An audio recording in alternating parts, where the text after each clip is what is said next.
हम कैसे सुनाएं हाल तुम्हें जनता जनार्दन, भज दो जिसे आप तो।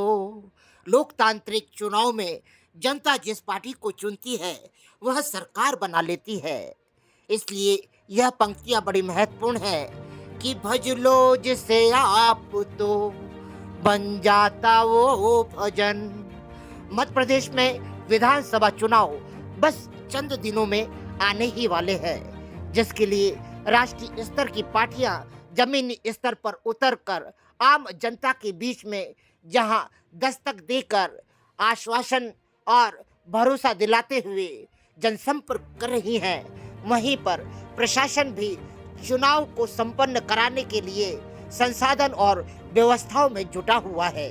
वर्तमान की सत्तारूढ़ पार्टी हो या विपक्ष हो, पूर्व में आम जनता के बीच में सब्ज बाग दिखाने वाले, झूठे आश्वासन दिखाने वाले, सपने दिखाने वाले और खैरात बांटने वाले इन पार्टियों ने भले ही कितनी बड़ी बड़ी बातें की हों, मगर वर्तमान में लोकतांत्रिक चुनाव के जरिए यह पार्टियां आम नागरिक के घर घर जाकर अब वोटों की खैरात मांगने में जुटी हुई हैं।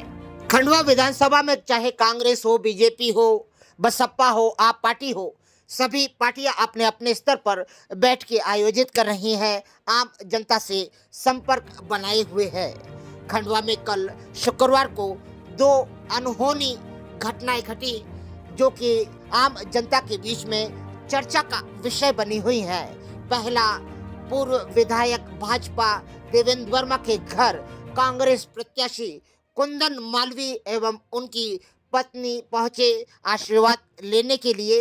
वहीं पर कांग्रेस में भारतीय जनता पार्टी की एक कार्यकर्ता प्रतिमा अरोरा, जो कि कांग्रेस ज्वाइन कर चुकी थी, उन्होंने अचानक कांग्रेस परिवार को छोड़कर दोबारा भारतीय जनता पार्टी का पल्लू थाम लिया है। उनका कहना है कि मुझे मेरी ही पार्टी में अच्छा लगता है।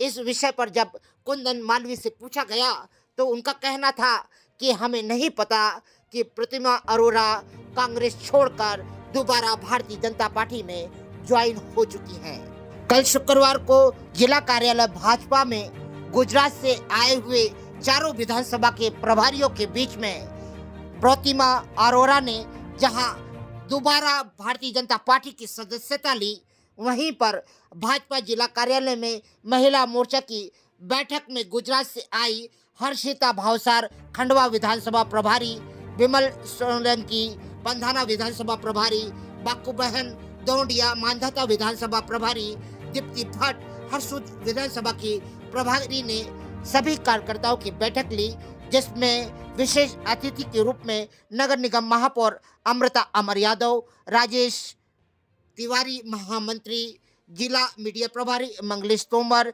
जिला पंचायत अध्यक्ष कंचन मुकेश तन्वे, जिला मंत्री रक्षा प्रजापति तो शामिल हुए ही। साथ में इस कार्यक्रम में मंडल अध्यक्ष पिंकी राठौर ने कार्यक्रम का संचालन किया।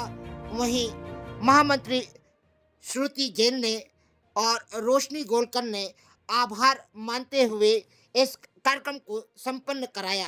इस कार्यक्रम में ममता बोरसे, अन्नपूर्णा तंवर, शारदा तांदले, मधु चौरसिया, मंजू यादव, अंजलि चौहान, हर्षा ठाकुर, स्नेहा पारासर, प्राची टुटेजा, मीना गिरी, जानकी अग्रवाल, मोनिका शर्मा एवं समस्त कार्यकर्ता बैठक में शामिल हुए। खंडवा विधानसभा में आगामी विधानसभा को लेकर भारतीय जनता पार्टी और कांग्रेस की महिला मोर्चा ने तो कमर कस लिया है। उनका विश्वास है कि उनकी पार्टी खंडवा से 50,000 से अधिक मतों से विजयी होगी और मध्य प्रदेश में सरकार भी बनाएगी। खंडवा के राजनीतिक चुनाव में गुजरात से आए हुए प्रभारियों ने क्या कहा और पदाधिकारियों ने क्या कहा, यह तो आप सुनिए ही। साथ में कुंदन मालवीय ने जब उन्हें बताया गया कि प्रतिमा अरोरा ने कांग्रेस छोड़कर भारतीय जनता पार्टी का दामन फिर थाम लिया है, तो उन्होंने क्या कहा, यह भी आप सुने। अलग जिले की आपको खंडवा के प्रभार का दायित्व दिया गया है। आप कहाँ से आए हैं? मैं गुजरात से आई हूँ और खंडवा प्रभारी की जवाबदारी भाजपा ने मैंने दी है वो पूर्ण करने के लिए, और ज़्यादा से ज़्यादा कंचन जी को वोट से जिताने के लिए सबको मेहनत करके और घर घर भर के वोट के लेने के लिए जाती हूँ। आपको लगता है कि इतने कम समय में आप लोग संपूर्ण विधानसभा में अपना संपर्क बना पाएंगे? बना पाएंगे। कैसे?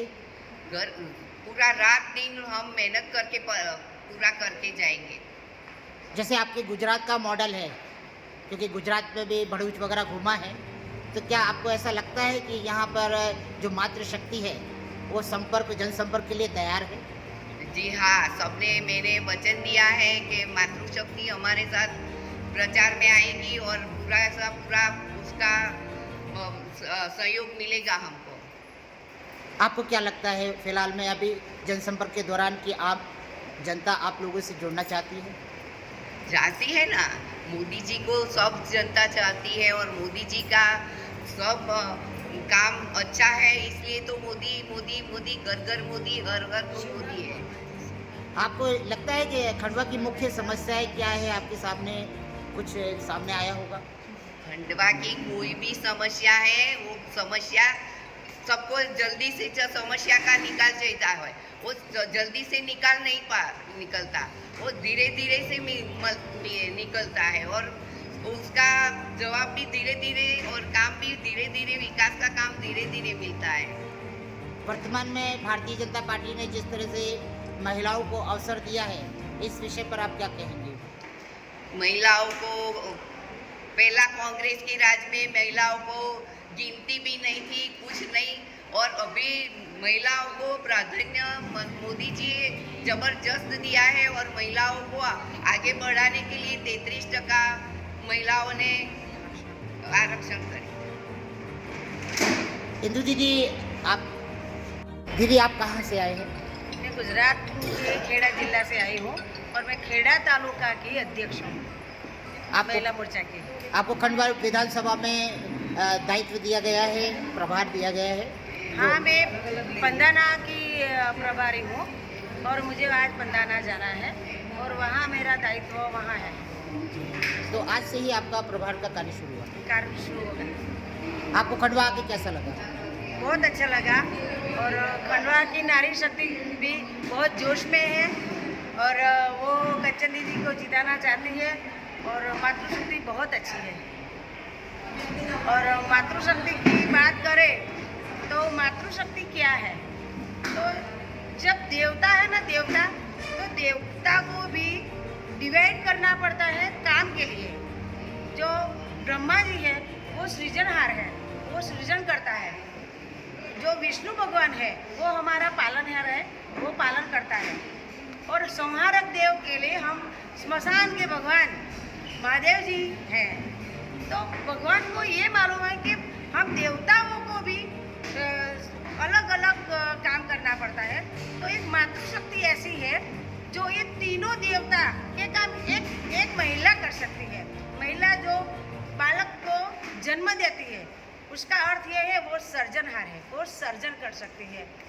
वो महिला है, वो अगर पति नहीं भी है, पति होता है तो भी पति के साथ वो आर्थिक जिम्मेदारी भी निभाती। अगर नहीं भी है तो अपने बच्चों का वो पालन करती है।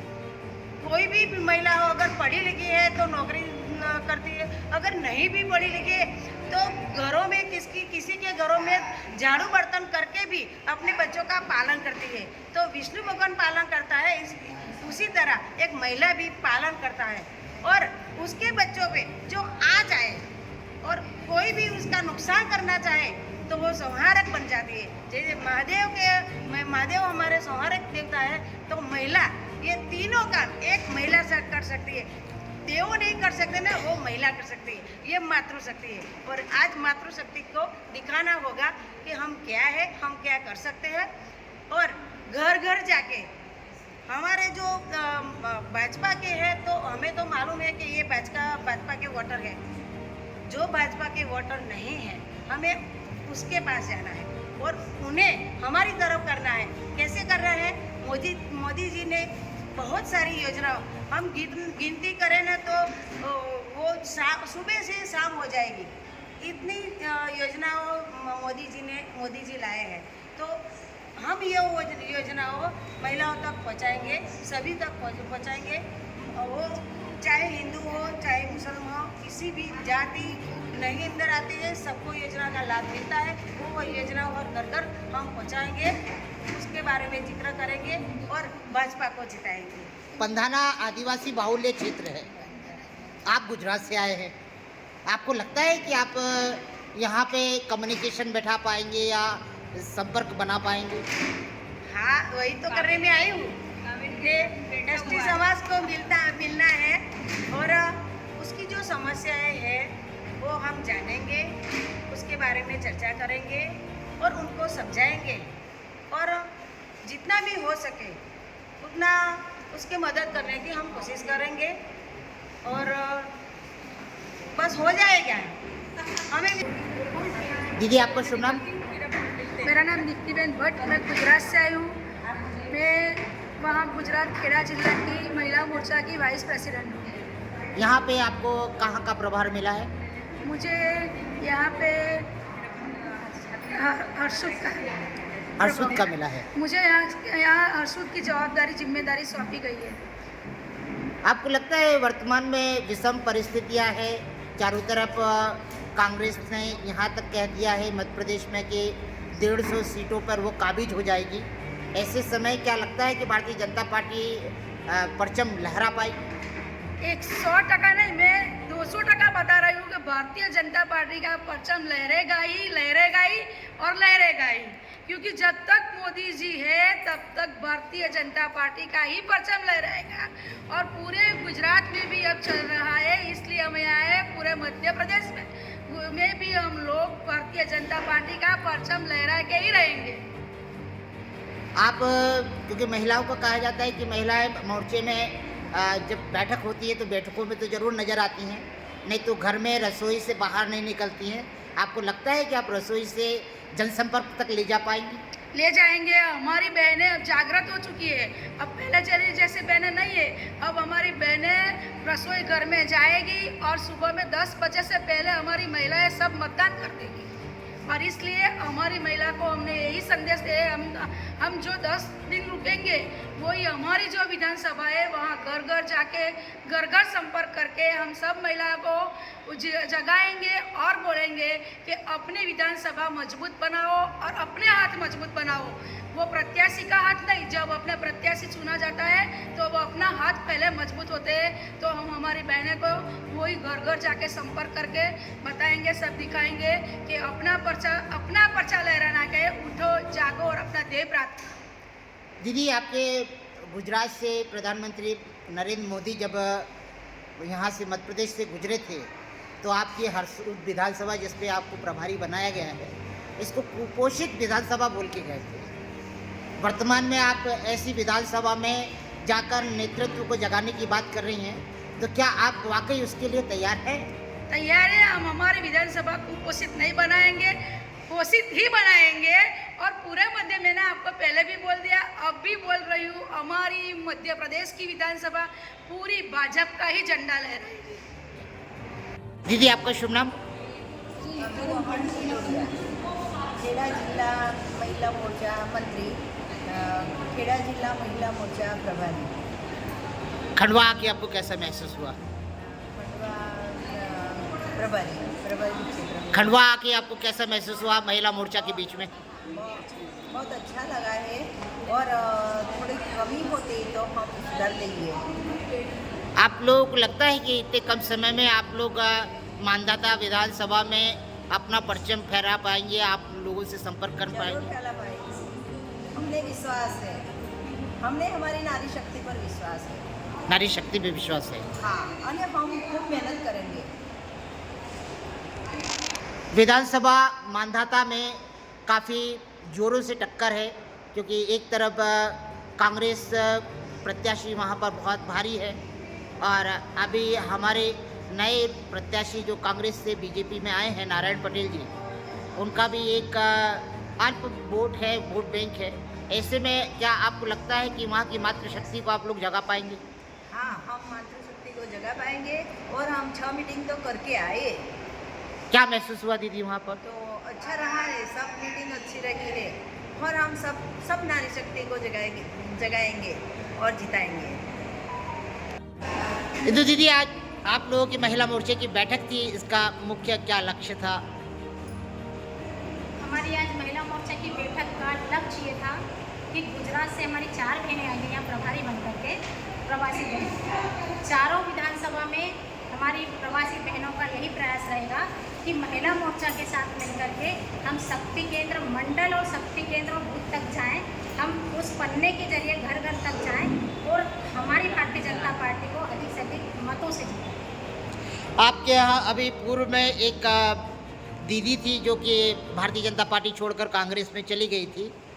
आज उन्होंने इस बैठक में फिर से भारतीय जनता पार्टी का दामन पकड़ा है, तो क्या आपके यहाँ छोड़ पकड़ चलती रहती है क्या? नहीं, ऐसा बिल्कुल नहीं है। मैं आपको ये बताती हूँ कि कांग्रेस के जो लोग हैं लुभावने, क्या कहते हैं ना, लुभावने सपने दिखाते हैं और उसके जरिए हमारी भोली भाली बहनों को किसी भी तरह परिवर्तन करके उनकी ओर ले जाते हैं। लेकिन हमारी भारतीय जनता पार्टी सम्मान देती है हमारी नारी शक्ति को। वो बहन वहाँ गई थी और वहाँ से जब उनको लगा कि ये क्या है, उनकी असलियता, उनकी असली चीज़ पता चली और वो उनको छोड़कर वापस अपने परिवार में आई हैं। उस बहन से मैं कहना चाहूँगी कि जो वहाँ महसूस किया है, उन्होंने जो चीज़ों को महसूस किया है और वो चीज़ों को छोड़कर वो यहाँ आई है, तो उनका हमारा भारतीय जनता पार्टी के परिवार में बहुत स्वागत है। और हमारी बहन हमारी आई है, उन्होंने अपनी भूल को सुधारी है, तो मैं उनका स्वागत करती हूँ अपनी भारतीय जनता पार्टी महिला मोर्चा। वर्तमान में विधानसभा में तीसरी बार के विधायक रहे देवेंद्र वर्मा को टिकट नहीं दिया गया। दशहरा मिलन समारोह में भी हजारों लोग उनसे मिलने के लिए आए थे और मंडलों के लोग भी थे। उनका कहना था कि हमारे कार्यकर्ताओं को उचित सम्मान नहीं मिल रहा है। ये कहाँ तक सही है? ये सम्मान नहीं मिलना, भारतीय जनता पार्टी सम्मान देने वाली पार्टी है। हमारे कार्यकर्ता को सम्मान नहीं मिल रहा है, ये चीज़ें एक अलग बात है कि सम्मान कैसे नहीं मिल रहा है। आज हम बहुत आगे तक जा रहे हैं, हमारे कार्यकर्ता बहनों को संबल मिल रहा है। हमारी भारतीय जनता पार्टी के कार्यकाल में हमको बहुत सम्मान मिला है और आगे भी सम्मान मिलेगा, क्योंकि हम 50% की आबादी में बैठे हैं। तो ये गलत है कि हमको सम्मान नहीं मिल रहा है। विपक्ष जो है वो अफवाह फैलाता है कि हमारे यहाँ सम्मान नहीं मिल रहा। ताकि अभी जीतू पटवारी का एक वीडियो मैंने देखा है, जहाँ पर सरेआम मंच के ऊपर एक बहन से वो अश्लील हरकतें कर रहे हैं और वहाँ पर कोई भी कुछ नहीं बोल रहा। तो यहाँ पर नारी सम्मान है, वहाँ पर नारी अपमान है, इसीलिए हमारी बहन छोड़कर इधर आई है।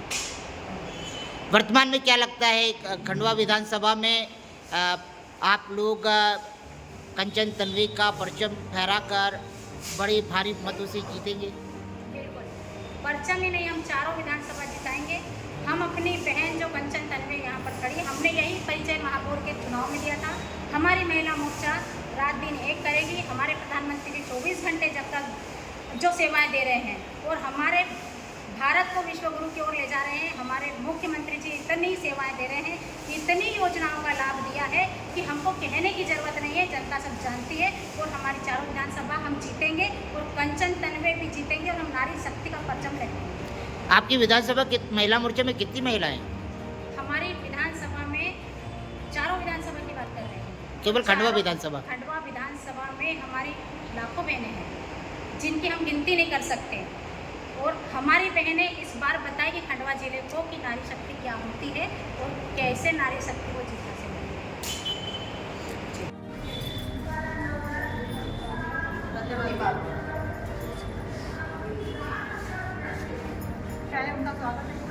दीदी, आप दोबारा कांग्रेस छोड़कर अब भारतीय जनता पार्टी में आई हैं। क्या आपको कांग्रेस परिवार में उचित नहीं लग रहा था? क्या वातावरण उस लायक नहीं था क्या?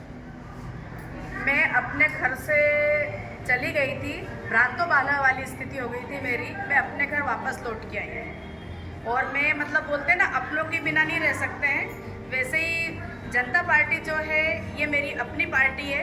शुरू से मैंने इसके लिए कार्य किया था और कुछ समय के लिए थोड़ा कुछ हुआ था तो मैं चली गई थी, लेकिन वापसी मैंने अपने घर करी हूँ, जिसके लिए मुझे बहुत खुशी है। भारतीय जनता पार्टी एक विशाल समुद्र है जिसमें सारी नदियों का विलय होता है, तो वैसे ही मैं एक छोटा सा अंश हूँ। पिछली बार आप बड़ी नाराज़गी में थी कि मैं बहुत व्यथित हूँ इस संस्था से और मुझे अवसर नहीं दिया जाता है। क्या आपको लगता है कि अब आपको अवसर प्राप्त होगा? बिल्कुल होगा। और देखो ऐसा होता है कि जो अपने होते हैं उनसे शिकायत होती है, तो एक बच्चा भी अगर रूठ के घर से बाहर जाता है तो कुछ समय बाद उसको समझ में आता है कि नहीं, अपना घर तो अपना होता है। तो मैं वही बोली, पहले मैंने आपको बोला भ्रांतो बालह वाली स्थिति थी, बालक जो भटक जाता है उस टाइप से स्थिति थी। मैं अपने घर आके खुश हूँ। तो अब क्या आप महसूस कर रहा है? अब प्रचार प्रसार में आप? बिल्कुल, प्रचार प्रसार में मैं आगे रहूँगी और मुझे आत्मसंतुष्टि आज प्राप्त हुई है। अच्छा, एक बात और पूछना चाहता हूँ कि ये 2-4 महीने जो आप कांग्रेस परिवार में रही हैं, वहाँ क्या महसूस हुआ आपको? 2-4 महीने नहीं, मुश्किल से 1.5 महीना, मुश्किल से मैं एक बार गई हूँ, बाकी मैं वहाँ नहीं गई हूँ। और ऐसा नहीं कि कुछ मेरे को प्रॉब्लम थी, बस मेरा मन नहीं हुआ, और जहाँ मन नहीं हो वहाँ रुकने से कोई मतलब नहीं है। एक बोलते ना कि शरीर बिना आत्मा के मृत होता है, तो वैसी मेरी स्थिति थी और आज मैं संतुष्ट हूँ मेरे फैसले से। यानी सुबह का भूला शाम को घर आ सकता है। जो भी आप समझिए, मेरे शुरू में बोलती भ्रांतो बालह वाली स्थिति थी, है ना, और अब अपने ही रहते हैं जो अपनों से रूठ के वापस आते हैं, बाकी तो कोई शिकायत नहीं है। धन्यवाद। ये आपके विधायक प्रत्याशी के बनने के बाद ये अचानक भव्य परिवर्तन हुआ है, इसे क्या कहेंगे आप? पहले तो मैं आदरणीय दीदी प्रतिमा अरोड़ा जी का बहुत बहुत स्वागत करती हूँ कि उन्होंने कांग्रेस को छोड़कर बीजेपी का परिवार अपनाया, और बीजेपी उनके लिए हमारा आप सबका परिवार है, क्योंकि भारतीय जनता पार्टी जो कहती है वो करती है। और जैसे दीदी ने बताया कि वो कांग्रेस में लेकर मतलब अपने आप को सुरक्षित महसूस नहीं कर रही है, और भारतीय जनता पार्टी में ज्वाइन करने के बाद वो अपने आप को सुरक्षित महसूस कर रही है। और आदरणीय दीदी ने हमें आश्वासन दिया कि हमारे साथ चुनाव प्रचार में रहकर वो भारतीय जनता पार्टी का परचम लहराएंगे। तो आदरणीय दीदी को मैं बहुत बहुत शुभकामनाएं देती हूँ, और पूरा हम हमारे भारतीय जनता पार्टी का परचम लहराकर केंद्र में हमारी सरकार को स्थापित करेंगे। आदरणीय दीदी का बहुत बहुत धन्यवाद, स्वागत। भाभी, आपसे भी एक प्रश्न है कि जिला पंचायत अध्यक्ष आप जब थी तो उस समय आपके हाथ में 4 विधानसभाओं के विधायक भी थे। अचानक आपने विधायकी पद के प्रत्याशी के रूप में कैसे गतिविधियां दी? ये तो मैं भाई साहब मतलब अपने कुछ मेरे कर्मों का फल और कुछ मेरे बुजुर्गों का आशीर्वाद और मेरे भारतीय जनता पार्टी का आशीर्वाद, जिन्होंने मुझे इतने बड़ी आशीर्वाद के रूप में खंडवा विधानसभा 177 प्रत्याशी के रूप में चुना है। तो कहीं ना कहीं माता रानी ने सोच समझ कर ही निर्णय लिया है और मुझे आशीर्वाद दिया है कि ताकि मैं कुछ खंडवा विधानसभा के लिए हम महापौर जी और दोनों मातृशक्ति मिलकर खंडवा के विकास कार्य को आगे बढ़ाएंगे और भारतीय जनता पार्टी का परचम लहराएंगे। वर्तमान में विधायक, पूर्व विधायक देवेंद्र वर्मा का भी काफ़ी विरोधाभास स्थिति बनी हुई है। नहीं भाई साहब, ये इस मैटर में मैं बात नहीं करना चाहती, क्योंकि वो भी हमारे सीनियर है, 4 बार के विधायक है। मैं माननीय विधायक जी का भी बहुत बहुत स्वागत करती हूँ और अभिनंदन करती हूँ। सुबह ही मेरी उनसे मुलाकात हुई, उन्होंने मुझे आश्वासन दिया कि आप मुझसे निश्चित रहो, मैं आपके चुनाव में प्रचार प्रसार करूँगा और भारतीय जनता पार्टी का परचम लहराऊंगा। जय। बैठक में सम्मानित मंच और हमारे खंडवा जिले प्रथम नागरिक महापौर आदरणीय बहन अमृता यादव जी, हमारे आदरणीय बहन कंचन दर्वे जी, हमारी चारों विधानसभा में जो खाली विधानसभा में रहने वाली दोनों हमारी प्रभारी आदरणीय ममता दीदी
जीत तो हम रहेंगे, ये तो हमें कॉन्फिडेंस है कि हम जीतेंगे, लेकिन इस बार हम बहुत अच्छे मतों से जीतेंगे। मैंने भाभी को शुरू वाले दिन बोला था कि भाभी इस बार 50,000 पाओ, बोला था ना, तो हम वो लक्ष्य लेके चलेंगे। जीतना इतना मुश्किल नहीं है हमारे लिए, लेकिन हमारा लक्ष्य ये है कि हम इस बार 50,000 पाए। संगठन ने नारी शक्ति पर विश्वास दिखाया है, तो हम उसका परिणाम हमारी पार्टी को दें कि हमारी पार्टी, हम महिलाएं एकत्रित होकर हम अपनी बहन का सपोर्ट करके तो बहुत अच्छे काम तक लेके जाते हैं। और अब समय हमारे पास 17 तारीख को वोटिंग है, 2 दिन पहले उससे प्रचार बचा है। हम सभी अपने मंडलों से हों, अपने अड़ोस पड़ोस से हों, सभी के अपने मंडल रहते हैं, family circle, friend circle. Khandwa में आज शनिवार को गांधी भवन में महिला मोर्चा एवं कांग्रेस के वरिष्ठ पदाधिकारी और कार्यकर्ताओं की बैठक संपन्न हुई, जिसमें कांग्रेस के प्रत्याशी कुंदन मालवीय ने जहां पदाधिकारी और कार्यकर्ताओं से गहन चर्चा की, वहीं महिला मोर्चा ने भी विश्वास दिलाया कि हम भारी बहुमत से जीत कर आएंगे। भाई साहब, अभी हाल ही में कांग्रेस परिवार में भारतीय जनता पार्टी की नेत्री ने ज्वाइन करा था और फिर वापस उन्होंने भारतीय जनता पार्टी का दामन थाम लिया है, तो इस विषय में क्या कहेंगे? किसकी बात कर रहे हैं? प्रतिमा अरोरा। नहीं, मेरे को जानकारी नहीं है कि वो अभी तो हमारा साथ है, और अगर उन्होंने ज्वाइन करा तो इसकी कोई सूचना हमको दी नहीं है। अभी सूचना नहीं दी है। हाँ, व्यक्तिगत रूप से उनका निजी निर्णय है, हुआ होगा, मतलब अभी तक मेरे को दीदी ने कोई बात बताई नहीं है, क्योंकि दीदी हमारे साथ में थी। हाँ। हम तो यही मान रहे हैं कि वो हमारे साथ में है, अगर वो चली गई है तो इसकी सूचना उनकी तरफ से कोई आई नहीं है। कल क्या महिला नहीं, देखिए जिस भाव के साथ वो हमारे पास आई थी और उन्होंने जब ये कहा था कि भारतीय जनता पार्टी में महिलाओं का अपमान हो रहा है, तो हमने उनका स्वागत किया था, और हमने आज भी वो स्वागत योग्य मातृशक्ति है, हमारी पूजनीय है, बहन है मेरी बड़ी, तो मैं नहीं समझता कि वो भाजपा में वापस जाएंगी। जहाँ उनका अपमान हुआ होगा वहाँ पे वापस जाएगी, ऐसा मुझे नहीं लगता। एक और सवाल है कि कल आप देवेंद्र वर्मा जी क्या गए थे, जिसको लेकर काफ़ी चर्चा है खंडवा में, तो इसका थोड़ा सा स्पष्ट करिए न, किस लिए? देखिए वो बहुत, मैं उसके कई लोगों को जवाब दे चुका, आपको भी दे देता हूँ कि देवेंद्र वर्मा जो है 15 साल तक खंडवा के विधायक रहे, लंबा अनुभव उनका रहा है, और स्कूल कॉलेज के ज़माने से वो मेरे सहपाठी रहे, जूनियर रहे हैं। दशहरे की शुभकामनाएँ भी देना थी, और अब चूँकि वो उम्मीदवार नहीं है तो उनसे अराजनीतिक रूप से भी बात की जा सकती है। बस उनके अनुभव को साझा करने गया था कि भाई आप बताएं, 15 साल तक आपने यहाँ पर जो इतना लंबा समय बिताया है, तो आपका अनुभव है वो थोड़ा सा हमारे साथ भी शेयर कर लो। इसके अलावा तो कोई बात नहीं। अब ये अलग बात है कि उसके राजनीतिक मायने निकाले जा रहे हैं, बताए जा रहे हैं। ठीक, आपको क्या संभावना लग रही है कि आगे खंडवा की जनता जिस तरह से कांग्रेस को लेकर माहौल बना हुआ है? देखिए, वो मुझे क्या लगेगा, भारतीय जनता पार्टी ने खुद ही जवाब दे दिया कि उसने अपने 15 साल के जीते हुए विधायक को अगर उम्मीदवार नहीं बनाया है, इसका मतलब है कि भारतीय जनता पार्टी ने स्वीकार कर लिया कि वो काम नहीं कर पाई जिसकी खंडवा को ज़रूरत थी, जिसके लिए खंडवा उनसे 15 सालों से उम्मीद कर रहा था। वो 33 सालों से खंडवा में भाजपा का राज है, तो 33 सालों में अगर भाजपा, ये पहली बार ऐसा अवसर आया जब उसने सिटिंग MLA का टिकट काटा है, तो जनता के सामने स्पष्ट